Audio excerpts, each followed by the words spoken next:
목회를 하면서 가장 어려운 것이 있다면 설교라고 합니다.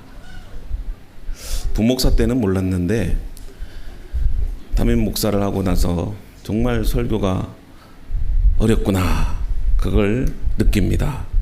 심지어 지금은 또 천국에 가셨던 사랑의 교회 옥하는 목사님이, 그분이 살아계실 때 조기 은퇴를 하셨습니다.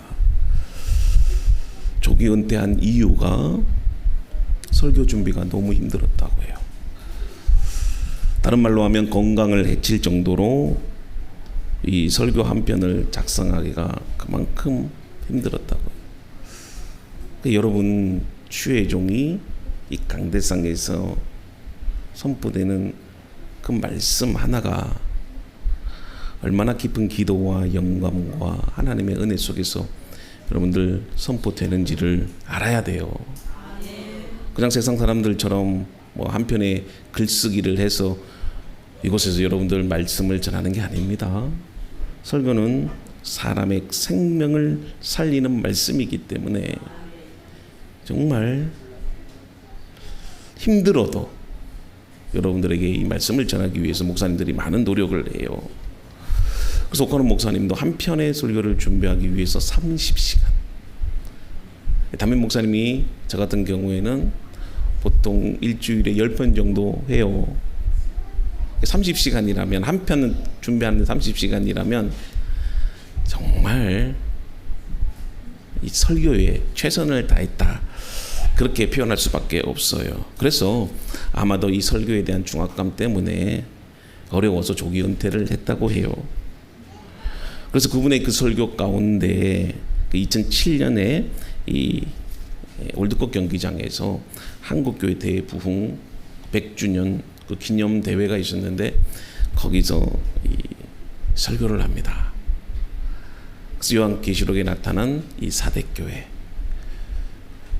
그 사대교회를 말하면서 정말 울먹이면서 한국교회가 죽은 교회가 아니라 다시 살아나기를, 그리고 모든 성도들이 그 한편의 설교에 은혜를 받고 참회의 기도를 드렸어요. 유튜브에 보면 나와 있는데 저도 그 설교를 들을 때마다 정말 잊을 수 없는 그 감동과 은혜를 받습니다. 그래서 저도 제 생애에 정말 한국 교회가, 그리고 우리 로뎀 성도들이 기억할 만한 그런 생명력 있는 설교 한 편이 있었으면 좋겠다, 그런 생각을 해봅니다. 죽은 설교로 죽은 교회와 성도를 만드는 목회자가 아니라 정말 살아있는 설교로 죽은 교회와 성도를 살리는 그런 목회자가 되는 게 저의 꿈이기도 해요.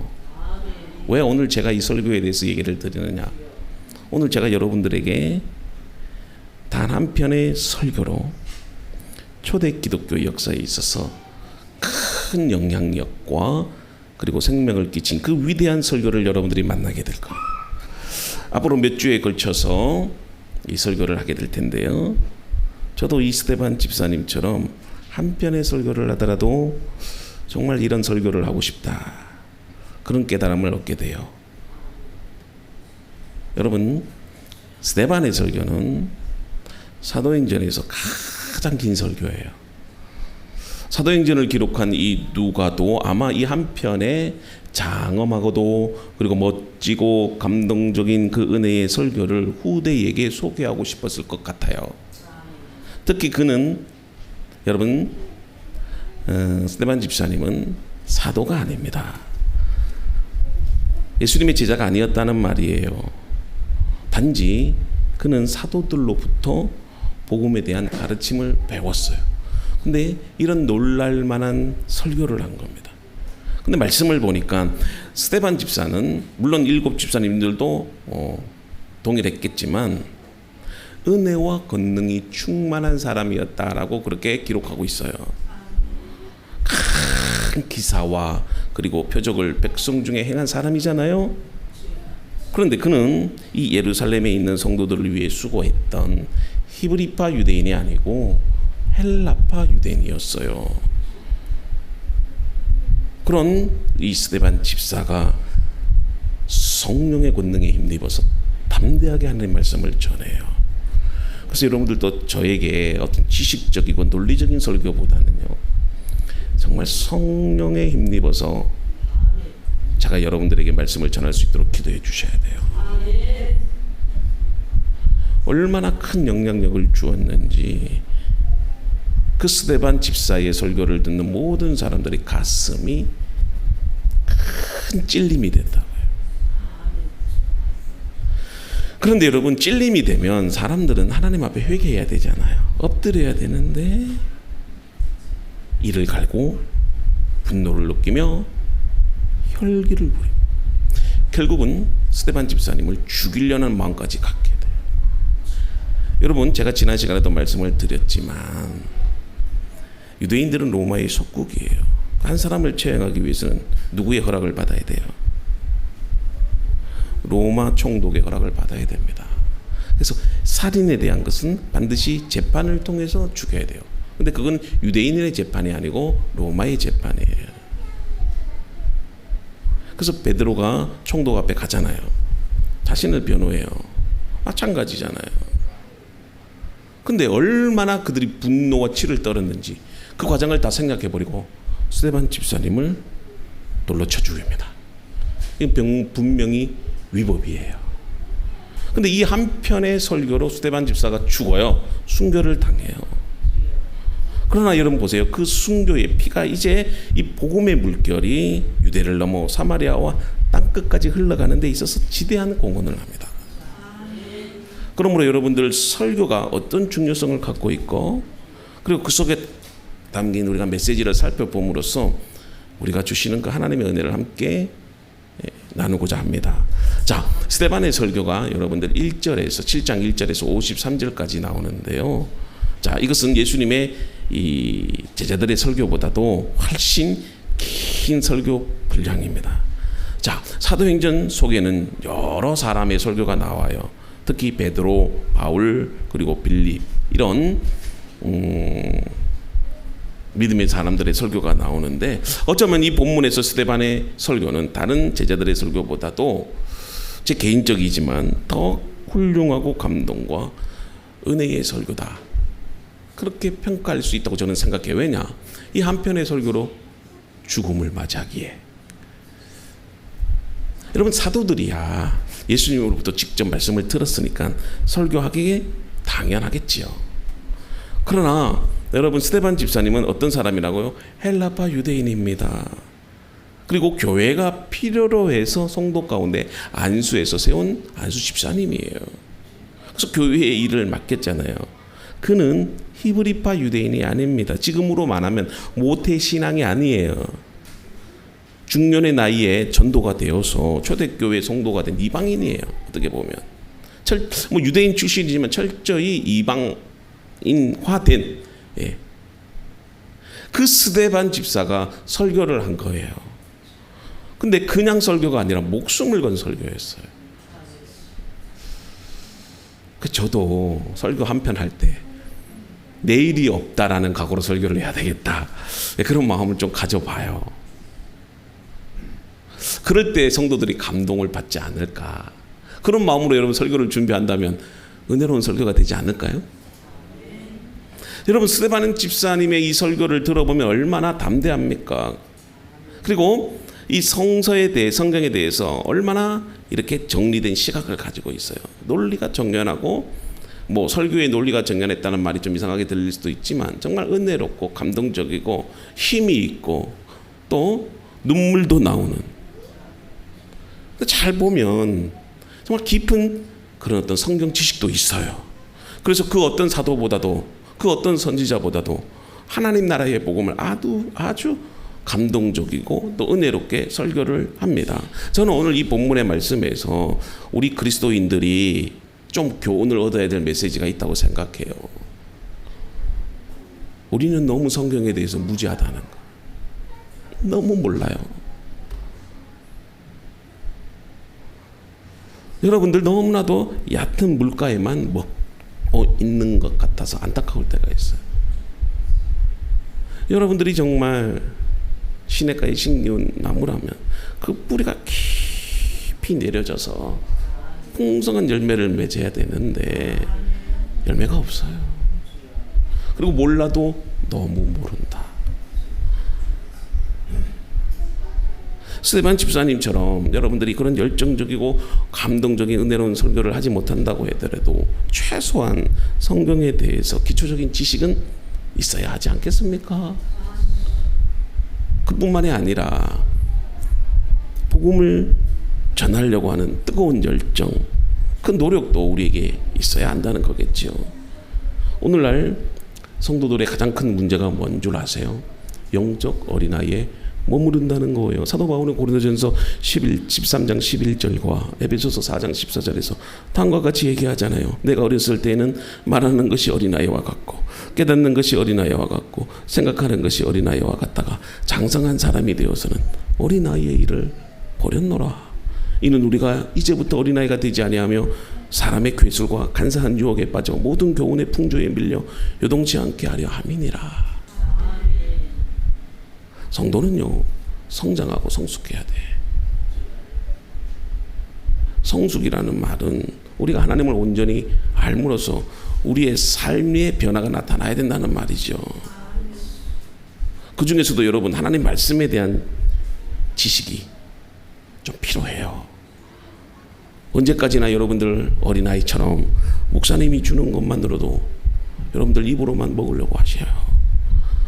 어떨 때는요, 제가 목회를 하면서 이 성도는 분명히 우리 교회 등록한 지 10년이 되고 20년이 돼야 되는데 여전히 목사님이 밥숟가락을 가지고 밥을 떠서 그 성도 입에 넣어줘야 돼. 근데 또 받아들이는 성도는 밥이 되다, 질다, 뭐 꼬들꼬들거린다, 뭐 아유.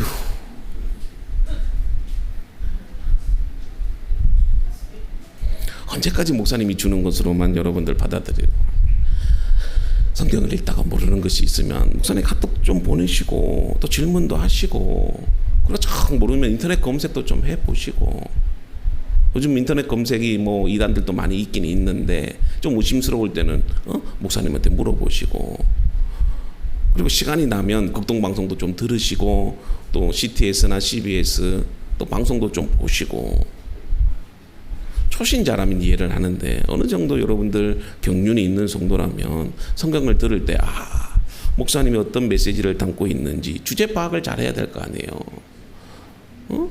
피곤하다고 주일날 설교 시간에 졸다가 나중에 다른 이야기만 기억해가지고 목사님 설교를 또 오해해서는 안 된다는 거 아니겠어요? 신앙이라는 것은 여러분 호세아 선지자가 말한 것처럼 힘써 여호와를 아는 거예요. 왜 여러분 올바른 성경 지식이 필요하냐면 그 올바른 성경 지식이 우리의 신앙의 방향성을 결정하는 거예요. 아무리 열심을 갖고 뛰어도 방향성이 올바르지 않으면 아무런 의미가 없어요. 그건 헛된 수고일 뿐이지요. 먼저 성도는요, 알아야 돼. 알아야 뭘 한다고요? 면장이라도 하잖아요. 면장을 하려면 알아야 되는데 우리가 성도라면은 성경을 모르고 어떻게 우리가 성도라고 부를 수 있나? 그 믿음에는 반드시 지식이 들어가요. 믿음이라고 해서 우리가 지식을 배제한 어떤 신비적인 것들 그걸 말하는 것이 아닙니다. 여러분들 우리가 하나님에 대한 올바른 지식이 신앙의 질을 결정해요. 근데 모르는 사람보다 아는 사람이 좀 더 나은 것 같아요. 제가 볼 때는. 물론 교만하기도 해도 여러분 무식한 사람은 막무가내잖아. 그런데 좀 아는 사람은 그래도 교양이 있어요. 관공서에 가면 여러분들 왜 서민들을 무시하는 줄 알아요? 막무가내야. 그러니 공무원들도 당연히 서민들이 오면은요, 못 사는 사람들이 오면 당연히 무시해요. 그래서 좀 어디를 가든 좀 여러분 공부하고 가셔야 돼. 배워서 가셔야 돼. 그리고 교양 있게, 지식 있게, 상냥하게, 예의 바르게 해야 돼요. 그래야 여러분들 하나님의 말씀을 아는 지식이 넓어지고요. 그리고 길이가 더해져서 여러분들 신앙이 풍성해집니다.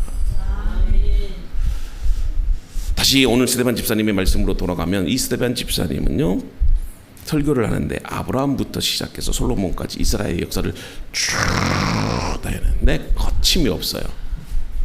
그 어떤 신학교 교수보다도 어떤 유능한 목사님의 설교보다도 아주 현란하게 유창하게 이스라엘의 역사를 설명하기 시작해요.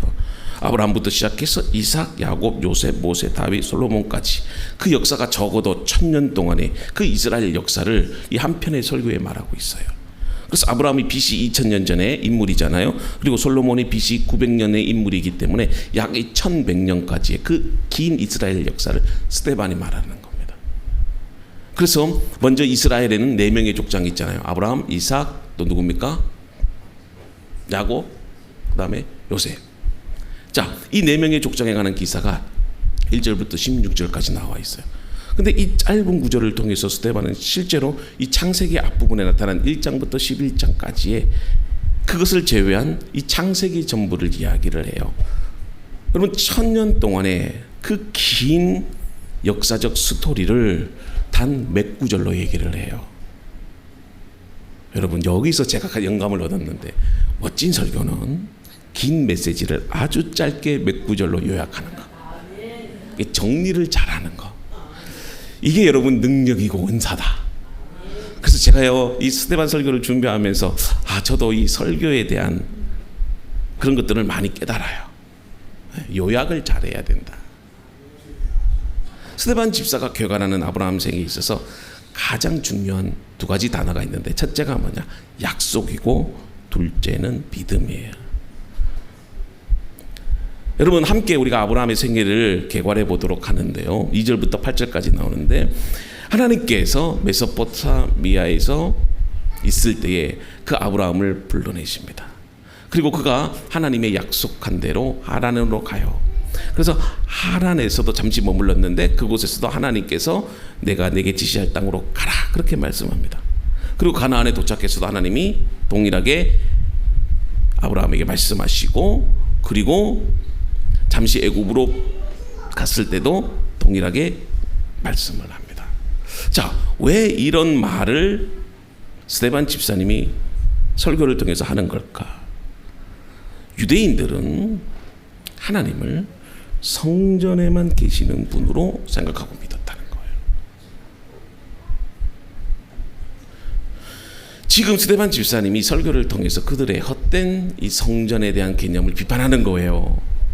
그래서 아브라함의 예를 들었는데, 사실 이 성전이 이스라엘 백성들에게 있어서는 어떤 선민이라는 자격을 부여한 거예요. 그래서 하나님이 거하시는 이 성전에 있기 때문에 자기들도 하나님의 택한 백성이고 거룩한 백성이고 선민이다라고 하는 그런 어떤 우월감을 가지고 있었다는 겁니다. 그런데 스데반 집사님은 오늘 이 설교를 통해서 하나님은 성전에만 계실 수 없는 분이다, 그걸 말해요. 그러니 유대인들이 그 설교를 듣다가 좀 이상하게 해석을 하기 시작하는 거예요. 여러분 보세요. 유대인들은 성전을 목숨보다도 소중하게 여겼습니다. 근데 이 성전을 소중하게 여긴 것은 성전이 지닌 그런 어떤 건축학상의 그런 장엄함 때문이 아니라, 사실 성전을 소중하게 여긴 것은 하나님께서 거기에 그의 이름을 두시고 거기서 그의 백성을 만나겠다 그렇게 약속하셨기 때문이에요. 그래서 우리가 구약 성서를 읽어보면 특별히 시편 27편 같은 경우에도 성전에 대한 이 이스라엘의 당연한 그 어떤 열망, 사랑, 그것을 증거하고 있어요. 그래서 내가 여호와께 청하였던 한 가지 일 곧 그것을 구하리니 곧 나로 내 성전에 여호와의 집에 거하며 여호와의 아름다움을 앙망하며 그 전에서 사모하게 하실 것이라. 너무나도 당연하고 옳은 말씀이잖아요. 그런데 여러분 시편 27편에서의 이 시편 기자의 고백은 그 아름다운 성전에서 여호와 하나님을 만나고 싶다는 거예요. 그렇습니다. 성전은 하나님이 거기서 죄인된 인간들을, 여러분들을 만나 주시겠다, 어떤 상징적인 의미가 있어요. 그렇게 하나님의 임재가 있는 그곳은 거룩한 곳이잖아요. 그래서 유대인들은 이 성경 구절을 오해해서 그릇된 결론을 내립니다. 왜냐하면 그들은 여호와 하나님을 성전과 완전히 동일한 것으로 생각했어요. 성전은 상징이에요. 결코 동일하지 않아요. 그런데 그 성전의 존재를 어떻게 생각했냐면 그들에 대한 그분의 보호를 생각했다는 거예요. 보호를 보장해주고 나를 거룩하게 하는 그런 어떤 상징적인 장소로 생각했던 거예요. 그리고 여러분들 BC 722년인가요? 586년이죠. 586년에 바벨론에 의해서 솔로몬의 성전이 무너져 버렸을 때에 성전이 무너짐으로써 하나님께서 이제 우리를 버렸다. 그러니까 이 성전 자체를 하나님의 보호와 임재 그리고 하나님의 그런 어떤 버리심 그것을 의미한다라고 생각을 했던 거예요. 근데 사실 이게 얼마나 어리석은 것인지 스데반 집사가 비판을 하는데 하나님을 기껏해야 성전에만 계시는 그런 힘없는 신으로 그렇게 유대인들이 생각했다는 거예요. 지금 그걸 비판합니다. 사실 이러한 생각은 이방 신들의 개념이잖아요. 왜냐하면 신들은 반드시 신전이 있어야 되고 그리고 그 신전에서 사람들을 만나기 때문에 어떻게 해야 된다? 그 신의 수준에 맞도록 화려하고 웅장하게 지어야 돼요. 그래서 여러분들 그리스나 로마나 유럽을 가보면 여러분들 고대 시대의 그 신전을 한번 보세요. 정말 어마어마하잖아요. 왜냐하면 신들은 어디에 있어야 되기 때문에 신전에 있어야 되기 때문에 그리고 신이기 때문에 크고 화려하고 아름답게 지어야 돼요. 근데 스데반 집사님은 너희의 믿음의 선지들은 그렇게 하지 않았다는 겁니다. 그들은 너희들처럼 그렇게 왜곡된 성전에 대한 이해를 가지고 있지 않았다는 거예요. 그럼 어떻게 생각했느냐? 믿음의 선조들은 하나님은 어디에나 계시는 그런 하나님으로 이해를 한 거예요. 그런데 너희는 어떻다는 거야? 하나님을 성전에 가두어 두었다는 거예요. 심지어는 참 성전이신 예수님께서 오셨음에도 불구하고 그 예수께서 부활 승천하신 후 성령을 보내셔서 그 성령이 여러분들 속에 내주하시게 되므로도 오직 예루살렘에 있는 그 성전만을 바라보았던 거예요. 여러분 그렇잖아요. 그리스도께서 내 안에 계시면 이제는 그곳이 내가 성전이 되는 거예요. 하나님의 교회가 되는 거예요. 그래서 여러분 내가 교회라는 말 들어보셨잖아요. 이제는 예수 그리스도를 통해서 이제 우리가 외형적으로만 보이는 예루살렘 성전은 사실 무의미하게 된 거예요. 그래서 스데반 집사님은 이 설교를 통해서 하나님은 성전에 계시는 분으로 국가시킨 너희들이 잘못이지 하나님이 원하셨던 것은 아니었다는 것입니다. 그 예루살렘 66장 1절에 보면은요, 여호와께서 이와 같이 말씀하시되 하늘은 나의 보좌요 땅은 나의 발판이니 너희가 나를 위하여 무슨 집을 지으랴 내가 안식할 처소가 어디냐. 여러분 신앙생활의 많은 부분이 여기서 발생을 해요. 하나님의 말씀이 기준이 되는 것이 아니라 내가 기준이 되어서 내가 옳다고 생각하며 그렇게 신앙생활을 해요. 이것이 여러분들 신앙을 성숙시키는데 큰 장애가 되는데 보십시오. 하나님은 성전뿐만이 아니라 어느 곳이든지 정말 하나님의 임재가 있는 곳이 바로 하나님의 성소요 성전이 되는 거잖아요. 그런데 그것을 자신들의 그런 특권과 우월감에 사로잡혀서 예루살렘에 있는 그 성전에만 하나님이 계신다고 그들이 그렇게 생각했던 거잖아요. 보십시오. 그런 그릇된 성전관에 대해서 스데반 집사님이 비판을 하기 시작하니까 유대인들이 그 설교를 듣고 스데반의 설교를 너무 싫어하는 거예요. 어느 정도로 싫어했느냐면요, 본래 로마의 최종 결재를 받고 재판을 해서 사람을 죽여야 되는데 불구하고 그 설교를 듣자마자 스데반을 돌로 쳐서 죽여버립니다. 왜 그토록 싫어했는가? 그들에게 있어서 여러분 성전에서 제사를 드리는 민족이라는 것은요, 보십시오. 그들의 특권이고 우월감이고 큰 자부심이에요. 왜냐하면 그 성전이 있음으로 인해서 타 민족과 구분짓는 잣대가 된다는 거예요. 그래서 그들은 거룩한 사람이고 그들은 하나님께로 택함받는 민족이라는 그런 어떤 우월감이 있었잖아요. 그 기준이 뭐였어요? 성전이었어요. 근데 스데반 집사님이 그걸 뿌리째 흔들어 놓지 않습니까? 하나님은 성전에만 계시는 분이 아니다라는 거예요. 그 예로 지금 스데반 집사는 유대인들의 조상들의 예를 든 겁니다. 아브라함의 경우처럼 하나님께서 그를 처음에 불렀던 것도 성전이 아니었어요. 이방신이 범람했던 메소포타미아였어요. 모세의 경우도 하나님이 그에게 처음으로 나타난 곳이 어디였습니까? 성전이 아니었습니다. 광야에 있는 호렙산이었어요. 시내산 그 떨기나무 가운데였어요. 무슨 얘기입니까? 하나님은 성전에만 계시는 것이 아니라 하나님이 계시는 곳이 거룩한 거예요. 그것이 성전이라는 것입니다. 그래서 하나님께서 모세에게 뭐라고 말해요? 내가 선 곳은 거룩한 땅이니 내 발에서 신을 벗어라.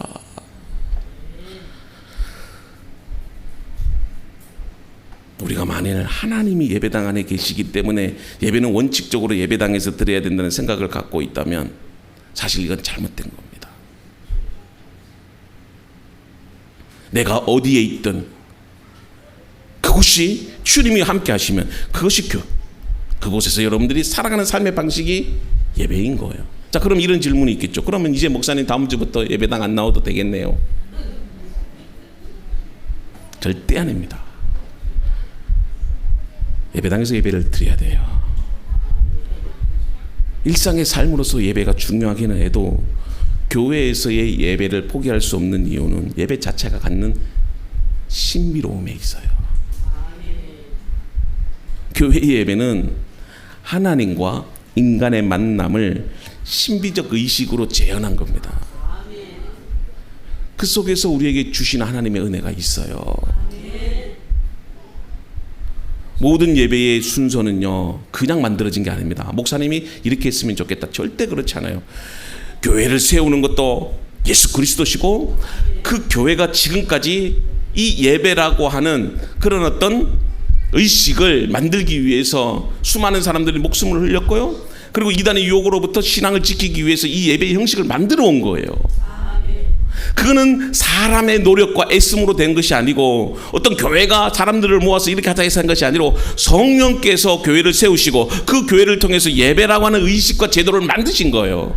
우리가 여러분들 부르는 그 사도신경 하나조차도 정말 수천 년 동안 이어온 그리스도인의 그런 어떤 신앙의 고백이고 그것을 통해서 기독교의 신앙을 지켜왔던 거룩한 신앙의 유산이에요. 그걸 우리가 지켜나가야 되는 겁니다. 그래서 초대교회 성도들은 모이기에 힘썼어요.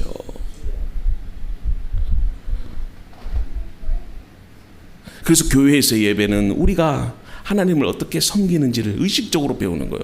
이렇게 올려드리는 찬양과 그리고 여러분들 사도신경, 교동문 이런 낭독 하나하나가 그 속에서 우리가 하나님을 섬기는 그런 은혜를 누리는 거예요. 이거는 개개인이 누릴 수 없는 공동체 속에서 느끼는 교회라는 공동체 속에서의 그런 의식적인 하나님의 은혜의 섭리예요. 그래서 여러분 교회에서도 모이기를 힘써야 됩니다. 그래서 여러분 결론은 뭐냐면 두 가지가 좋아요. 주일날이 되면 열심히 주일날 교회에 모여서 예배드리는 일에 힘쓰고, 그리고 또 주일날에 하는 평일에 나가서도 내가 하나님의 교회다, 내가 하나님의 예배당이다, 그런 생각을 갖고 여러분들이 살아가는 거예요. 그럴 때 온전한 예배자가 될 수 있는 것 아니겠어요? 그래서 칸트의 표현을 빌려서 말한다면요, 교회의 예배가 없는 일상의 예배는 무의미하고요, 일상의 예배가 없는 교회의 예배는 공허하다고 그렇게 해요. 그러니까 여러분들 교회에서 드리는 예배와 일상의 예배가 하나로 조화롭게 이루어져야 된다. 그래서 교회에서의 예배는 결코 포기할 수 없고 그래서도 안 됩니다. 성전의 예배가 삶의 예배로 이어질 때 하나님의 온전한 예배를 우리가 드릴 수 있는 거예요. 그래서 여러분들 2절과 8절을 보면은요, 자 2절 한번 볼게요. 스데반이 이르되 여러분 부형들이여 들으소서. 우리 조상 아브라함이 하란에 있기 전 메소포타미아에 있을 때에 영광의 하나님이 그에게 보였다고 합니다. 자, 스데반 집사님이 2절에서 여호와 하나님을 영광의 하나님이라고 그렇게 부릅니다. 이건 우연히 부른 게 아닙니다. 왜냐하면 하나님은 영광, 그분 자체이시고 현시이시고 그리고 너무나도 여러분들 우리가 비교할 수 없는 거룩한 분이기 때문에 이런 표현을 한 거예요. 스데반은 바야흐로 그분이 어떻게 아브라함에게 자신을 이렇게 계시해 주셨는가를 지금 상세하게 묘사하려고 합니다. 자, 하나님께서는요, 아브라함이 메소포타미아, 정확하게 말하면 갈대아 우르라고 표현을 하는데 있을 때 이 아브라함과 그의 가족들은 우상을 섬겼습니다. 아버지는 우상을 만드는 사람이었어요. 그래서 다른 신들을 섬겼다고 그렇게 합니다. 근데 그에게 나타나셨어요. 아브라함에게 나타나셨어요.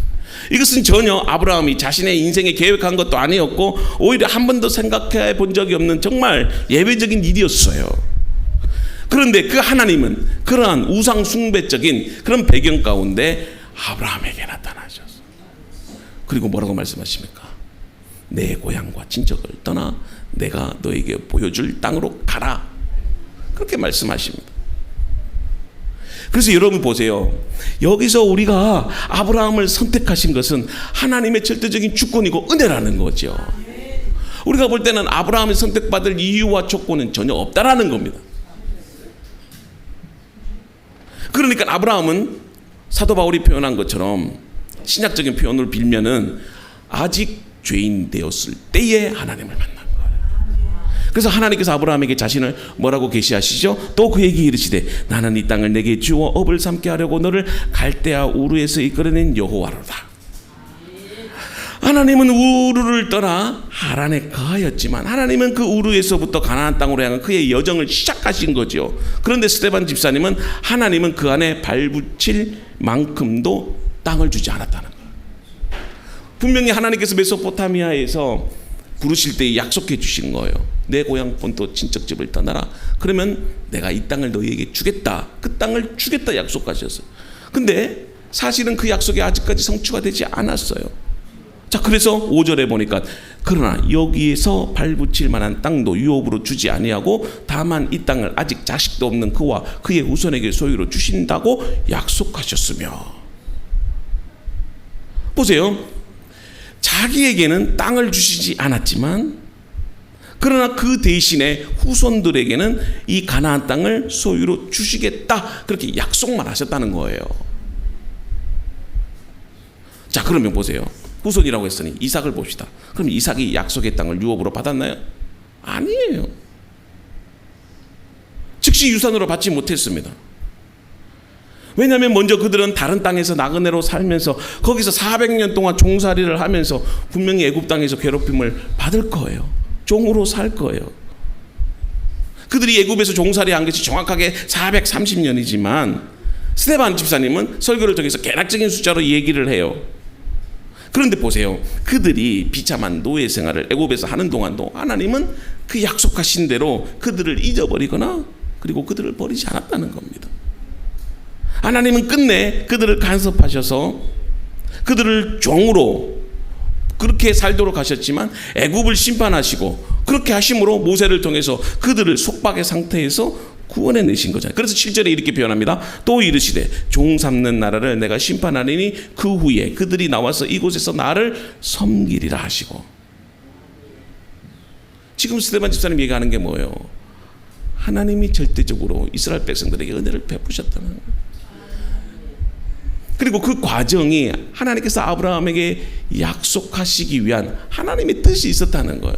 그래서 그 출애굽을 통해서 광야 시대를 거쳐서 결국은 그 아브라함에게 약속하신 그 가나안 땅을 여호수아를 통해서 하나님이 정복하게 하시고 그 땅을 그들에게 주시는 거잖아요. 그러니 여러분들 지금 스데반 집사님이 말씀하는 거는 하나님이 말씀하시고 그리고 그들을 보내시고 또 약속하시고 심판하시고 그리고 그들을 구하신 분이 바로 하나님이라는 거예요. 하나님께서 이스라엘 백성들을 인도하고 계셨다는 겁니다. 그리고 하나님은 아브라함과 동일하게 여러분들의 삶도 인도하신다는 거예요. 그러면 하나님께서 이렇게 하신 게 뭘까요? 바로 그분이 아브라함에게 약속을 하셨기 때문에. 그래서 8절에 다음과 같이 말합니다. 할례의 언약을 아브라함에게 주셨더니 그가 이삭을 낳아 8해 만에 할례를 행하고 이삭이 야곱이 우리 12조상을 낳았느니라. 즉 아브라함에게 그와 후손에게 복을 주시겠다 하는 그 엄숙한 약속을 하셨고 그 약속을 알리고 보증하기 위해서 뭘 하셨다는 거예요? 할례를.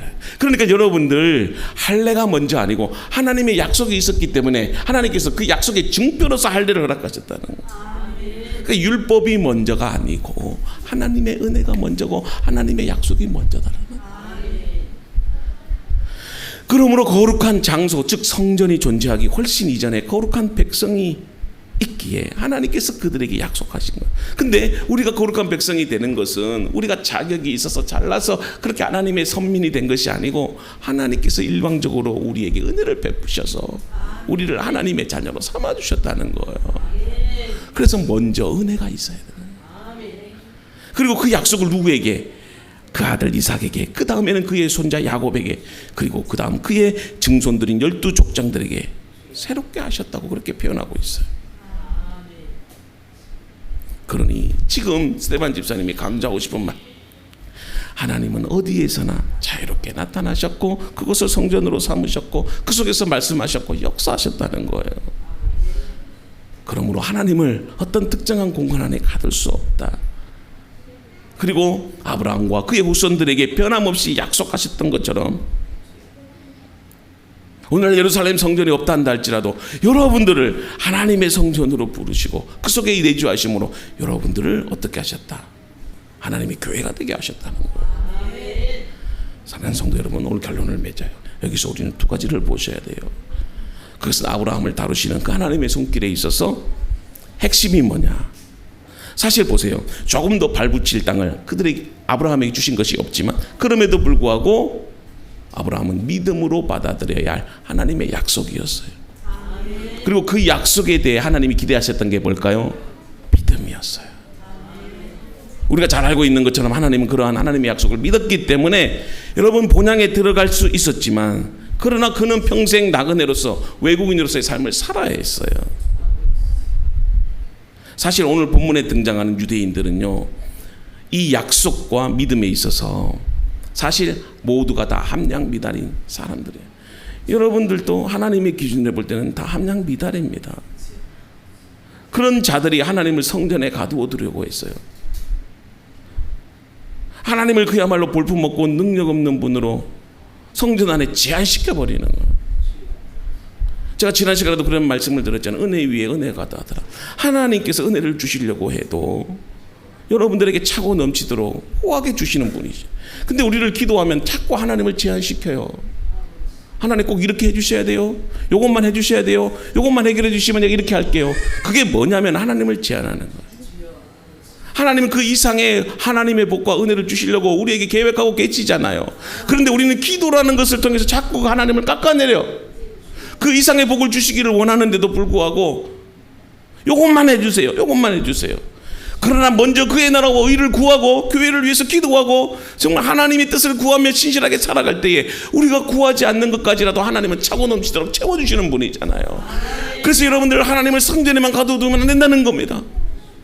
그걸 가지고 자기가 무슨 특권이 있는 것처럼, 자기가 무슨 권위가 있는 것처럼, 거룩한 자리인 것처럼 그렇게 판단하고 신앙생활해서도 안 된다는 거예요.